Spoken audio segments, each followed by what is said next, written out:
Hello बच्चों, तो कैसे हैं आप। एक बार फिर आपका स्वागत है हमारे यूट्यूब चैनल इन्फिनिटी मैथमेटिक्स में। आज के इस लेक्चर्स में हम पढ़ने वाले बेटा कक्षा 10वीं अध्याय 7, जिसका नाम है निर्देशांक ज्यामिति। निर्देशांक ज्यामिति एक बहुत ही अच्छा चैप्टर है, बहुत ही इजी सरल तरीके से मैं इसको आपको समझाऊंगा। बहुत ही सरल चैप्टर है। इसमें आज हम पढ़ने वाले प्रस्तावना कि अध्याय 7 निर्देशांक ज्यामिति में इसका बेसिक क्या है, किन किन मुख्य बिंदुओं के द्वारा इस चैप्टर का हम अध्ययन करने वाले हैं। इस अध्याय को हम समझेंगे, उन बिंदुओं पर, उन टॉपिक पर आज हम बात करेंगे कि इस चैप्टर के अंतर्गत कौन कौन से टॉपिक आने। जैसे निर्देशांक ज्यामिति में पहला आ जाता है हमारा चतुर्थांश, तो चतुर्थांश को हम समझेंगे। और भी ऐसे टॉपिक हैं, दूरी सूत्र, मूल बिंदु से दूरी, समदूरस्थ, है ना, और विभाजन सूत्र, और त्रिभुज का क्षेत्रफल, के का मान ज्ञात करना। ये सारे मुख्य बिंदुओं के बारे में आज हम चर्चा करेंगे इस वीडियो में। चलिए तो स्टार्ट करते हैं बेटा आज की क्लास। पहला हमारा इसमें अगर हम बात करें तो पहला हमने क्या बोला, चतुर्थांश। समझ लेते जरा, पहला हमारा मुख्य बिंदु है चतुर्थांश। अगर इस चैप्टर को समझना है, अध्याय 7 को आपको समझना है, तो आपको चतुर्थांश के बारे में जानकारी होगी। लेकिन आप कक्षा 9वीं में इसको पढ़कर आए तो आपको ज्यादा प्रॉब्लम नहीं होगी, एक बार में आप समझ जाओगे। चतुर्थांश क्या होता है जरा समझिए। चतुर्थांश क्या होता है बेटा, जैसे ये देखिए आप, ये हमारा चतुर्थांश होता है, क्या समझ लीजिए, ये है हमारा एक्स अक्ष, जिसको एक्स एक्सिस बोलते हैं। ये है एक्स डैश अक्ष, समझते जाइए ध्यान से मैं क्या बता रहा हूं आपको। ये है हमारा वाई अक्ष, और ये है हमारा वाई डैश अक्ष। समझिए इसका जो जहां पर एक्स अक्ष और वाई अक्ष, ये दोनों रेखा जहां पर मिलती है बेटा, इसे हम कहते हैं मूल बिंदु। इसके निर्देशांक होते हैं 0 0। क्या होते हैं, मूल बिंदु। इसके निर्देशांक होते हैं 0, इसको हम बोलते हैं भैया मूल बिंदु। क्या बोलते हैं, मूल बिंदु। और जिसके निर्देशांक होते हैं 0 0। सर 0 0 का मतलब क्या है, यहाँ 0 0 का मतलब बेटा कि जहां पर ये एक्स अक्ष है ना, ये भी 0 है, और जो वाई अक्ष ये भी यहाँ से 0 पर स्टार्ट हो रहा है, इसलिए ये कहलाता है क्या, मूल बिंदु 0 0। मतलब एक्स और वाई अक्ष दोनों यहाँ पर 0 0 है।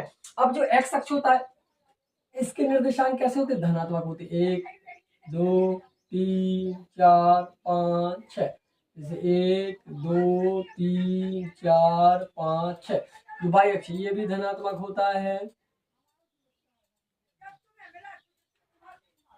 4। ठीक है। अब जो वाई देखना, जो एक्स अक्ष है वो धनात्मक, जो वाई अक्ष है वो धनात्मक। जैसे एक्स डैश है तो ये ऋणात्मक होगा। क्या होगा भैया, ये संख्या क्या होगी, ऋणात्मक होगी। जैसे ऋण 1, ऋण 2, ऋण 3, ऋण 4। ठीक है, ये भी ऋणात्मक होगी। 1 2 3 4, ऋण 1, ऋण 2, ऋण 3, ऋण के 4। ठीक है, तो जो मुख्य अक्ष जैसे एक्स अक्ष ये धनात्मक होती है, जैसे एक्स डैश है तो ऋणात्मक होता है। जैसे वाई अक्ष तो संख्या धनात्मक होती है, और जो वाई डैश है तो संख्या क्या होती है, ऋणात्मक होती है। अब समझ लो कि एक्स अक्ष के जो निर्देशांक होते हैं, अब ध्यान से समझना। आप एक्स अक्ष आए आप लिख सकते हो कि निर्देशांक में, ऐसा भी आप लिख सकते हो कि किसी बिंदु की एक्स अक्ष, इसकी बेटा किसी बिंदु की वाई अक्ष से दूरी उस बिंदु का एक्स निर्देशांक या भुज कहलाता है।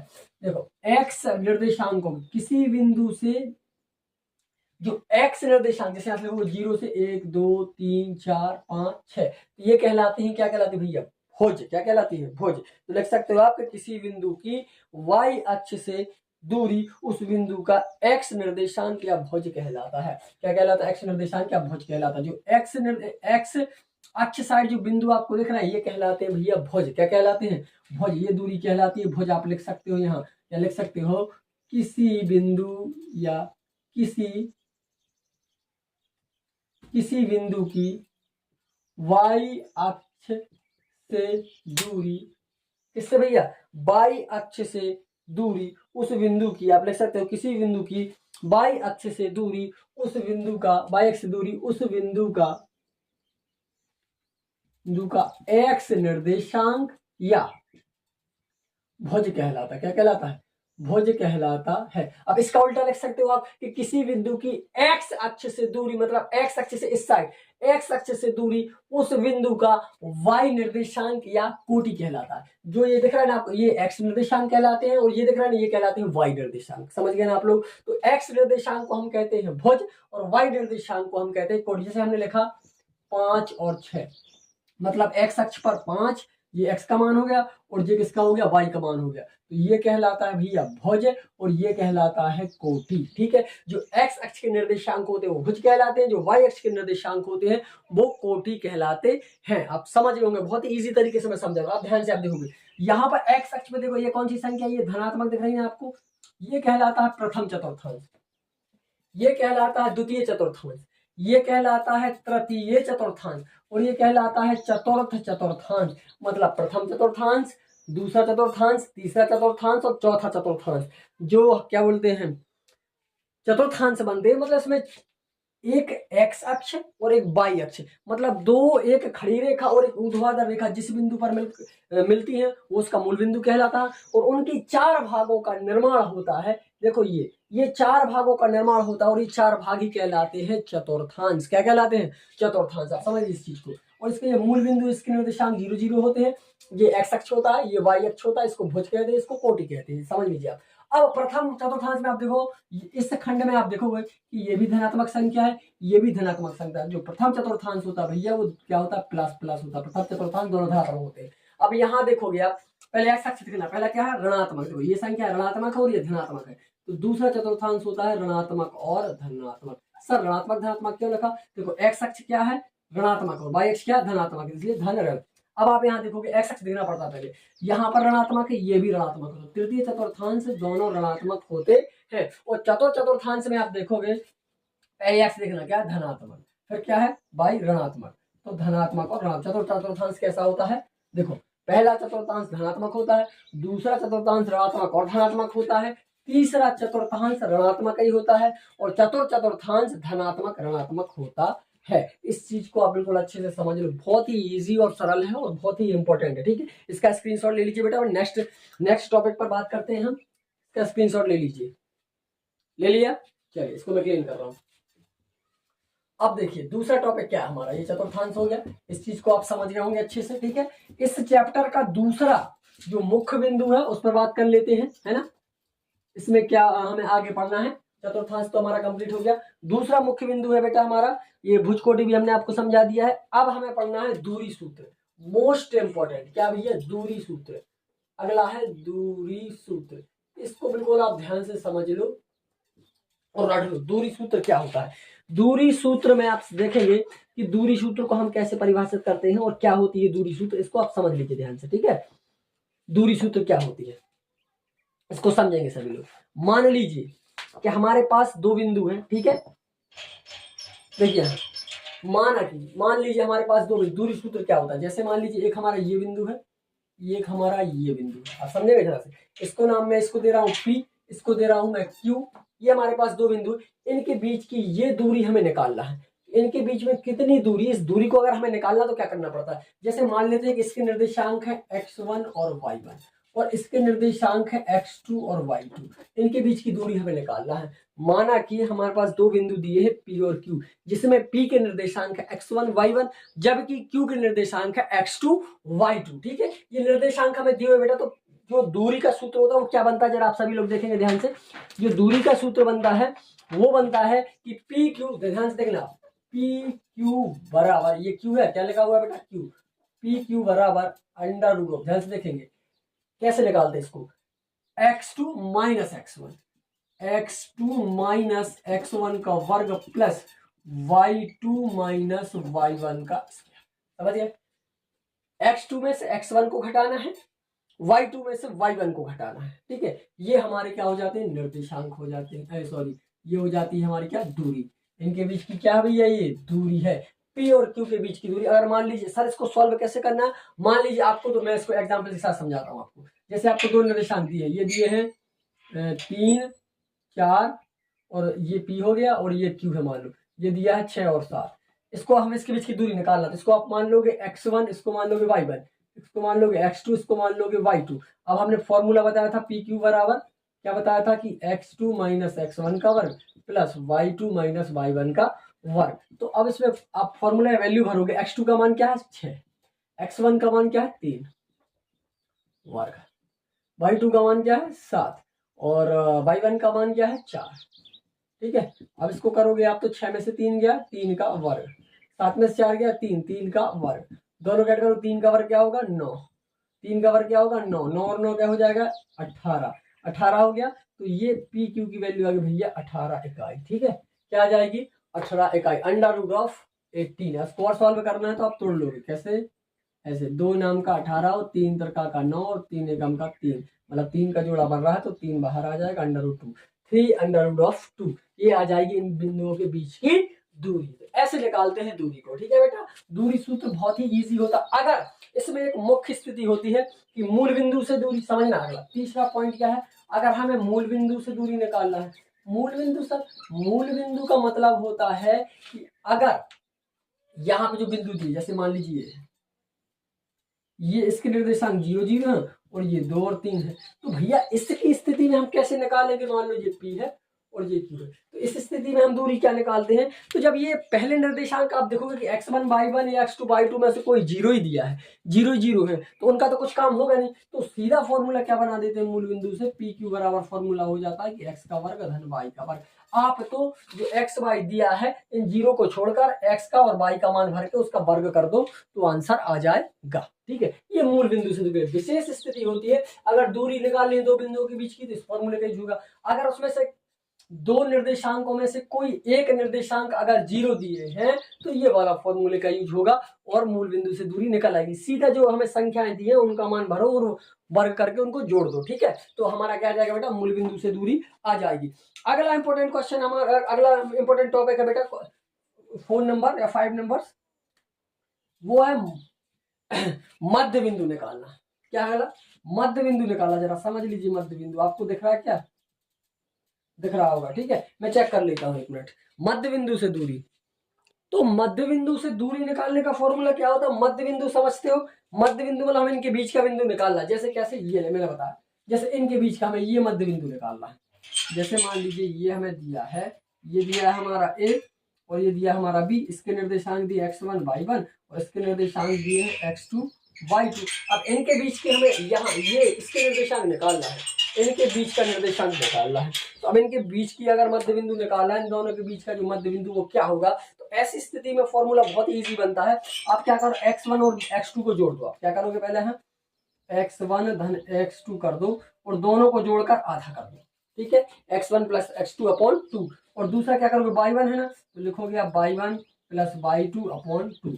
इन दोनों को x1 और x2 को जोड़ के आधा कर दो और y1 और y2 को जोड़ के आधा कर दो। सर ये कैसे करना है, देखिए जैसे आपको दिए है निर्देशांक, मैं उदाहरण के तौर पर आपको बता रहा हूँ। जैसा पहले निर्देशांक दिया है 6 5, अगला दिया है 3 2 दिया है।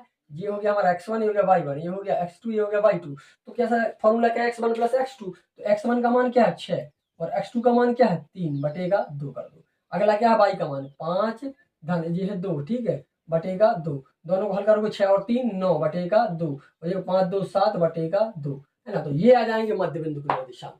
सीधा x1 और x2 को जोड़ के आधा कर देना, y1 y2 को जोड़ के आधा कर देना, ये मध्य बिंदु के निर्देशांक हो जाएंगे या बीच के बिंदु के निर्देशांक हो जाएंगे। बहुत ही इजी तरीका, बहुत ही इजी चैप्टर है, बहुत ही सरल है, आपको अच्छे से समझ में आएगा, टेंशन लेने की जरूरत नहीं है। मैं आपको एक चीज समझा दूंगा। चलिए इसका स्क्रीनशॉट ले लीजिए बेटा, तो नेक्स्ट पॉइंट पर बात करते हैं हम।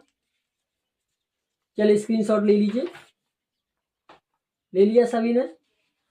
आगे बात करना है हमें और चैप्टर्स पर। विभाजन सूत्र पर बात करनी है, सररेखी क्या होता है, समदूरस्थ क्या होता है। ठीक है, चलिए अगला टॉपिक है ना, जरा उस पर बात कर लेते हैं बेटा। अगला टॉपिक है हमारा समदूरस्थ या विभाजन सूत्र। ठीक है, दो इंपॉर्टेंट चीज और मैं आपको बता दूं, चलो उनको बाद में समझा दो, पहले समदूरस्थ समझा दे रहा हूं। अगला पॉइंट है हमारा समदूरस्थ, समझिए जरा बेटा। समदूरस्थ, समदूरस्थ का मतलब क्या होता है? समदूरस्थ का मतलब होता है एक ऐसा, दो बिंदुओं के बीच में एक ऐसा बिंदु जो दोनों तरफ जो रेखा है उनको समान दूरी पर बांटे, समान अनुपात में बांटे। जैसे मैं बता रहा हूं आपको, जैसे मान लीजिए हमारे पास एक ये दोनों एक रेखा थी, इनके बीच की दूरी मान लीजिए ये था हमारा ए और ये था हमारा बिंदु बी।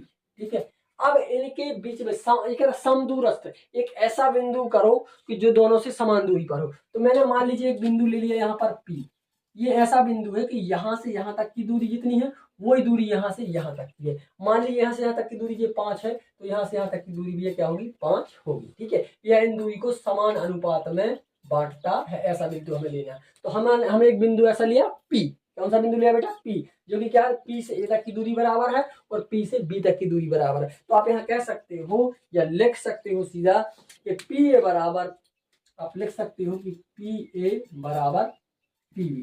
और अब आपको यहाँ क्या करना है, यहाँ क्या करना है, आपको दूरी सूत्र लगा देना। क्या लगाना है आपको, दूरी सूत्र। दूरी सूत्र मैंने क्या बताया था आपको, x2 माइनस x1 का वर्ग प्लस y2 माइनस y1 का वर्ग बराबर, यहाँ आप करोगे y2 माइनस y1 का वर्ग प्लस, सॉरी वही फॉर्मूला लगेगा, इस साइड वही लगेंगे, x2 माइनस x1 का वर्ग और y2 माइनस y1 का वर्ग। ऐसे करके आप समदूरस्थ निकाल सकते हो। अगला मुख्य पॉइंट है हमारा बेटा, इसको करने की जरूरत नहीं, मैं समझा रहा हूँ कि आप अभी आप वही फॉर्मूला लगा के सॉल्व कर दो, दोनों समान दूरी लाना है बस। छठवां अगला हमारा पॉइंट बनता है बेटा संरेखी। संरेखी, संरेखी का मतलब क्या होता है, ऐसे तीन बिंदु जो एक ही रेखा पर स्थित हो संरेखी कहलाते हैं। कैसे, देखिए जैसे हमारी एक रेखा जा रही है, ये इसका एक बिंदु ये हो गया, एक बिंदु ये बी हो गया, या इसको कुछ और दे सकते हो आप, ये हमने दे दिया बी और ये हमने दे दिया पी। तो ऐसी रेखा जिस पर तीन बिंदु एक ही रहे, ऐसे तीन बिंदु जो तीनों के तीनों एक ही रेखा पर स्थित हो, तो वो कहलाते हैं संरेखी बिंदु या संरेखी। ठीक है, ये हो गया। अगला हमारा बनता है विभाजन सूत्र, इस पर बात कर लेते हैं, चर्चा कर लेते हैं विभाजन सूत्र क्या है। ठीक है, अब विभाजन सूत्र क्या होता है वो भी मैं आपको समझा रहा हूँ, देखिए जरा क्या होता है विभाजन सूत्र, उस पर बात कर लेते हैं। ठीक है, विभाजन सूत्र आपको दिख रहा होगा ना, मैं यहीं पे कर रहा हूँ विभाजन सूत्र क्या, जरा समझिए। विभाजन सूत्र, विभाजन सूत्र क्या होता है जरा समझ लीजिए। विभाजन सूत्र भी इस चैप्टर में बहुत ही इंपॉर्टेंट है, इससे रिलेटेड क्वेश्चन आते हैं। सबसे इंपॉर्टेंट आपका मैंने बताया सबसे पहले दूरी ज्ञात करना, बिंदुओं के बीच की दूरी ज्ञात करना, मूल बिंदु से और दूरी ज्ञात करना, वो फॉर्मूला बहुत ही इंपॉर्टेंट है। और इसके बाद एक और मुख्य बिंदु रहेगा हमारा त्रिभुज का क्षेत्रफल, और जिससे रिलेटेड या उससे हम क्या करते हैं, उसका यूज करके हम क्या करते हैं, के का मान निकालते हैं, तो वो भी बहुत इंपॉर्टेंट है। समदूरस्थ वाली स्थिति भी बहुत इंपॉर्टेंट है। जो टॉपिक मैं आपको समझा रहा हूँ ये सारे के सारे टॉपिक मोस्ट इंपॉर्टेंट है। अगर आपने ये कर लिए ना तो एक भी नंबर का क्वेश्चन बाहर नहीं जाएगा, आपसे ध्यान रखना इस चीज का। चलिए विभाजन सूत्र समझ लेते जरा क्या है। विभाजन सूत्र क्या होता है भैया, देखिए पहले आपको क्या लिखना है, बहुत ही सरल है, मैं विभाजन सूत्र आपको समझा रहा हूं। पहले क्या करना है, आपको लिख लेना है mx धन mx बटे m1, सॉरी m धन m, ऐसा भी लिख सकते हो या सीधा लिख दो m1 m2। ठीक है, अगला क्या होता है हमारा, ध्यान से देखना, m बाई धन m बाई लिख दो। ठीक है, अपॉन में क्या लिखना है, m1 धन m2 लिखना है। अब आपको क्या करना है, पहले लिख दीजिए 12 फिर 21, मतलब m1 x2 m2 x1, same यहां करना है m1 y2 m2 y1। ठीक है, ये हो गया हमारा विभाजन सूत्र, बहुत ही सरल है, आप उसको एक दो बार लिखोगे तो समझ में आ जाएगा, कोई दिक्कत वाली बात नहीं है। ठीक है, बहुत ही इंपॉर्टेंट है और इजी भी है। तो m1 x2 plus m2 x1 upon m1 plus m2, m1 y2 plus m2 y1 upon m1 plus m2, ये हमारा विभाजन सूत्र होगा। एक मोस्ट इंपॉर्टेंट फॉर्मूला वो, और आप समझ लीजिए बहुत ही इंपॉर्टेंट है, ये आपने कर लिया होगा। ठीक है, इसका स्क्रीनशॉट ले लेना, मैं आपको समझा दूं, यहां लिख दूं, क्या आ रहा है नीचे आ रही है जगह क्या, चलिए मैं इसको और समझा रहा हूं, यहाँ समझ लीजिए बहुत ही इंपॉर्टेंट है, इसको आप छोड़ेंगे नहीं बिल्कुल। 8वां है हमारा त्रिभुज का क्षेत्रफल, क्या भैया, त्रिभुज का क्षेत्रफल बहुत ही इंपॉर्टेंट है, जरा समझ लीजिए इस क्वेश्चन को। त्रिभुज का क्षेत्रफल ये बहुत ही इंपॉर्टेंट फॉर्मूला है इस चैप्टर का, ये आपको लगेगा हर जगह। देखो क्या होता है त्रिभुज का क्षेत्रफल, त्रिभुज के क्षेत्रफल का फॉर्मूला लगेगा भैया यहाँ पर 1/2, ध्यान से देखना आप 1/2, फिर क्या करना है, बड़ा कोष्टक लगाओगे आप, यहाँ लिखोगे x1 मतलब पहला निर्देशांक, फिर x1 के बाद क्या आता है 2, तो y2 माइनस y3 कर रहा है आपको। ठीक है, अब 3 के बाद क्या आता है 2, x1 था, क्या आएगा x2, x2 के बाद क्या आएगा y3 माइनस y1, फिर क्या आएगा प्लस x3 के बाद क्या आएगा y1 माइनस y2। ये हमारा मोस्ट इंपॉर्टेंट फॉर्मूला है इस चैप्टर का। ठीक है, और इस फॉर्मूले से बहुत सारे क्वेश्चन हमें मिलेंगे इस फॉर्मूले से रिलेटेड, तो आपको ये सारे के सारे कंप्लीट कर लेने हैं बिल्कुल इजी तरीके से। ठीक है, अब ये हमारा जो बेसिक था इस अध्याय का, वो सारा का सारा बेसिक मैंने इस वीडियो में, इस लेक्चर में बिल्कुल कंप्लीट कर दिया है, आपको समझा दिया है कि कोई प्रॉब्लम ना हो, ठीक है। और इसका आप स्क्रीनशॉट ले लीजिए, फिर से आगे करते हैं बेटा, चलिए स्क्रीनशॉट ले लीजिए। तो इस टॉपिक में बेटा अभी हम इतनी सारी बातें कर चुके हैं जो आपको सामने है। पहले हमने बात की भैया किसकी, चतुर्थांश की। चतुर्थांश के साथ साथ भुज और कोटि क्या है वो भी मैंने आपको समझा दिया। भुज कोटि के साथ दूरी, दो बिंदुओं के बीच की दूरी कैसे निकालना, वो भी सारी बातें हमने की। उसके बाद मूल बिंदुओं के बीच की दूरी कैसे निकालना, वो भी मैंने आपको समझाया। समदूरस्थ की स्थिति क्या होती है वो भी आगे हम क्वेश्चनों में सॉल्व करेंगे। अरे अभी तक किसी को डाउट है तो आगे क्वेश्चनों में चल के हम उसको सॉल्व करेंगे तो क्लियर हो जाएगा। फिर और हमने समदूरस्थ के साथ साथ संरेखी, आप देखेंगे संरेखी विभाजन सूत्र मैंने बताया आपको। त्रिभुज का क्षेत्रफल बताया, ये भी बहुत मोस्ट इंपोर्टेंट फॉर्मूला है। एक दूरी सूत्र और एक त्रिभुज का क्षेत्रफल वाला फॉर्मूला है, ये भी बहुत इंपोर्टेंट फॉर्मूला है। इससे रिलेटेड क्वेश्चन पेपर में आते ही आते हैं, तो आपको अच्छे से समझना। ये चैप्टर का बेसिक आपको बिल्कुल बढ़िया तरीके से कंप्लीट कर लेना है, बिल्कुल भी लेफ्ट नहीं करना, बिल्कुल भी नहीं छोड़ना, पूरा का पूरा बेसिक पढ़ना है, उसके नोट्स बनाना, ठीक है। अब इससे आगे वाले वीडियो में लेक्चर में हम लेके आएंगे बेटा अध्याय 7 से संबंधित जो भी इसकी शायद इसमें दो एक्सरसाइज है। पहली एक्सरसाइज है 7.1, दूसरी है 7.2। ये दो लेक्चर्स में आगे वाले दो वीडियो में आपको ये दोनों मिल जाएंगी और उनको अच्छे तरीके से बिल्कुल कर लेना है, बिल्कुल कुछ भी लेफ्ट नहीं करना है, कुछ भी नहीं छोड़ना है, आपको करते जाए। इसके साथ साथ इसके जो एग्जाम्पल रहेंगे, उदाहरण रहेंगे, एग्जाम्पल्स, वो एग्जाम्पल आपको खुद से लगाना है, ठीक है। एग्जाम्पल भी मैं करवा सकता हूं, अगर कोई प्रॉब्लम है तो आप कमेंट करके बता सकते हो कि सर एग्जाम्पल करवा दीजिए, तो मैं एग्जाम्पल भी करवा दूंगा, ठीक है। लेकिन अगर आपको थोड़ा सा सीखना है तो ये मैं एक्सरसाइज तो करवाऊंगा, साथ में आप एग्जाम्पल की प्रैक्टिस भी आप करते जाएंगे।